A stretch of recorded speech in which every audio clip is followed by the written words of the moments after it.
Hello and welcome back. This is video number 2, and what we're going to do in this particular video is we are going to research your competition.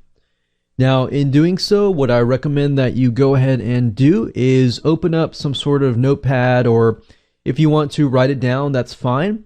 But just keep a paper and pencil or some sort of notepad ready so that you can jot down the websites. Now, this is not really complex. What we're looking for is high traffic competitors that might be doing really well, because the more traffic that they are getting, the more these particular tools that we are using will reveal. All right, so let's get started. So the first site that I want you to go ahead and go to is called Quantcast.com. That's QUANTCAST.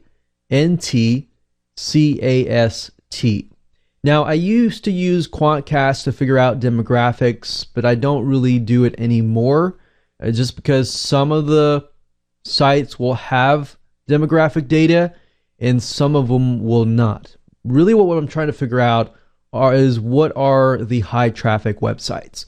So if you go to Quantcast.com, you click Explore, and you type in a keyword. You can type a domain name if you want to, but like I said, we are creating a list of domain names.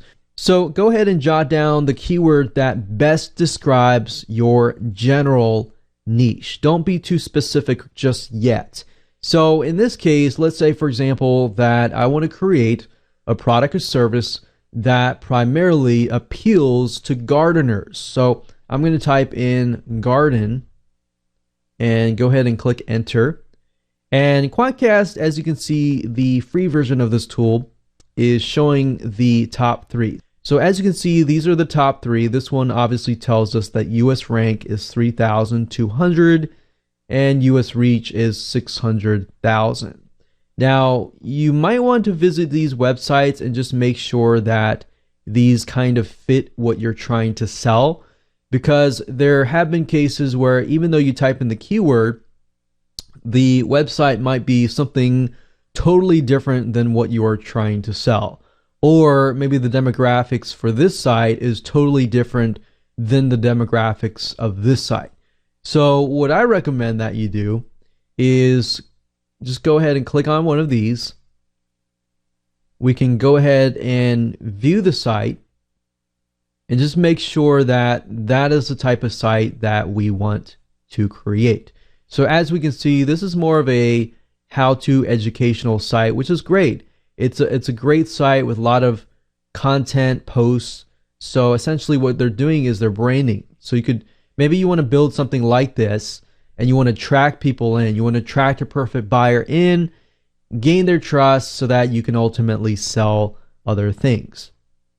So this is what the site looks like. We can see that it's about gardening, house plants, problems plants might face, lawn care, composting, and other gardening help.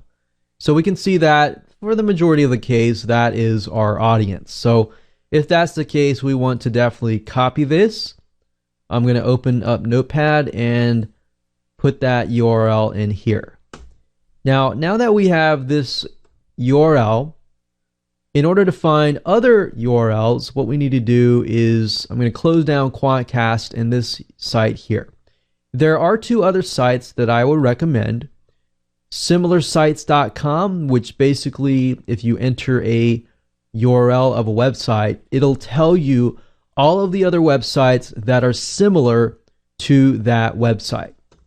So if I go ahead and press enter here, we can see that gardeningknowhow.com. We scroll down, we see these ads here, and these are not related at all. So just ignore these for now. And then you see Garden Web. So I'm going to open that in a new link. Garden guides, we have yard care, we have helpful gardener, and garden.org. So I'm going to open the top 5 open and just take a look. So we have gardenweb.com, and if I go to the site, let's go to the site and check it out. Sometimes you have to highlight it and just go to the site directly. We can get an idea of a hyper-responsive buyer too if you look through here, and sometimes if they have forums, that'll give you a good chance to see what kind of questions people are asking, kind of their frustrations, their likes or dislikes, and just to get a feel for what that person looks like. And also, when you look at the websites, is there similarities within the websites? We can see there's a navigation bar, it talks about gardening, kind of like the other site. And then, of course, we have gardenguides.com, which sounds familiar to the other garden know-how website.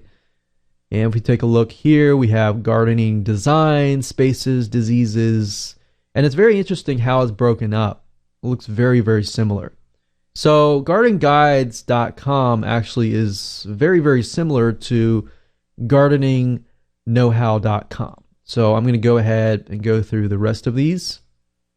We have yardcare.com, helpfulgardener.com, which I think probably would be a lot more targeted. So let's just go to the site here. And what I'm doing here, as you can see, is just looking and seeing if I can find similar patterns throughout all these websites. So we can see garden design. I saw a lot of gardening design, in fact, in the other websites. We can see organic gardening, forums, and more. So I'm beginning to kind of see that this is very similar to the other sites, except for the design of it is not as good as the other ones. So now that I have 3 websites, I'm pretty much good to go now. Now, I want to offer you a different website as well, a similarweb.com. This is a paid tool, but you can still enter these websites in here and find more data about these websites. So if I click that, enter gardeningknowhow.com, you can actually see the rank within worldwide, within US, and the global rank. So this kind of gives us a better picture of the website itself. We can see that it's getting a massive amount of traffic, mainly from the US, Australia, UK, Canada, and India. We can see that the most traffic was from search volume. So this is kind of painting a picture, as we call it. We can see referrals, basically what sites are they coming from. We can see search, we can see social. We can see a lot of these people seem to be on Facebook and Pinterest, which kind of fits it because Pinterest is where a lot of visual people go to, people that are kind of gardeners go to. We see audience interest, so this is kind of reveals to us potential buying habits. But right now we're not really interested in doing too much research. We just want to get an idea of what that basic picture looks like. So you can enter the other ones in here, but that's fine. All we need to do is create that list, as you can see here. And as you can see, we have a list of 3 websites, and that's all we need right now. So in the next video, we're going to take it a step further, but for now, that's all you need. So go ahead and do that right now, and I'll see you in video number 3.